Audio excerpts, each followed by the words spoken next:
ధర్మస్థలి. ఒక పుణ్యక్షేత్రం పేరు చెప్తే భక్తితో పరవశించిపోతాం సహజంగా. కానీ ఇప్పుడు ధర్మస్థలి అనే పేరు చెప్తే భయంతో వణుకు పుడుతుంది, వెన్నులో వణుకు పుడుతోంది ఒక్కొక్కరికి.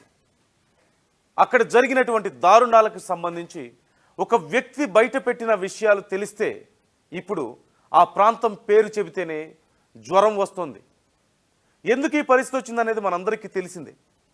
ధర్మస్థలిలో వందల కొద్దీ మహిళలను అత్యంత దారుణంగా ప్రాణాలు తీసి అక్కడే వారిని ఖననం చేశాను, నా చేతులతో నేనే ఖననం చేశాను, ఆ బాడీస్ని నా చేతులతో నేనే పూడ్చిపెట్టాను అంటూ ఒక వ్యక్తి చెప్పిన నేపథ్యంలో అక్కడ ప్రభుత్వం చాలా సీరియస్గా తీసుకుంది, సిట్ని ఏర్పాటు చేసింది. త్రవ్వకాలు జరుగుతున్నాయి. 13 ప్రాంతాలను వాళ్ళు 13 స్పాట్స్ని సెలెక్ట్ చేసుకొని ఆ వ్యక్తి చెప్పిన ఆధారాల ఆధారంగా త్రవ్వకాలు జరుపుతున్నారు. ఇప్పటికి 11వ స్పాట్కి చేరుకున్నారు. కొన్ని అవశేషాలు బయటపడ్డాయి.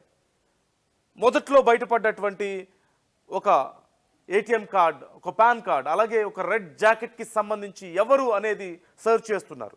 మరోవైపు ఆ తర్వాత బయటపడ్డటువంటి కొన్ని ఎముకల్ని తీసుకొచ్చి అక్కడ చనిపోయిన వాళ్ళకి ఎవరికైనా ఈ డిఎన్ఏకి సంబంధించి మ్యాచ్ అవుతుందా వాళ్ళ ఫ్యామిలీస్తో అనేది కూడా సర్చ్ చేస్తున్నారు. జరుగుతున్నటువంటి త్రవ్వకాలకి సంబంధించి ఏ ఒక్క సమాచారం బయటకు రాకుండా జాగ్రత్త పడుతున్నారు.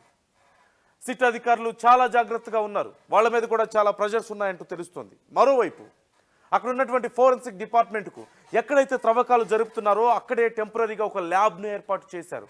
అంటే దొరికినటువంటి ఆధారాలను దూరంగా తీసుకువెళ్తే ఈలోపు ఏదైనా జరగవచ్చు అనేటువంటి భయం ఇక్కడ కనిపిస్తోంది.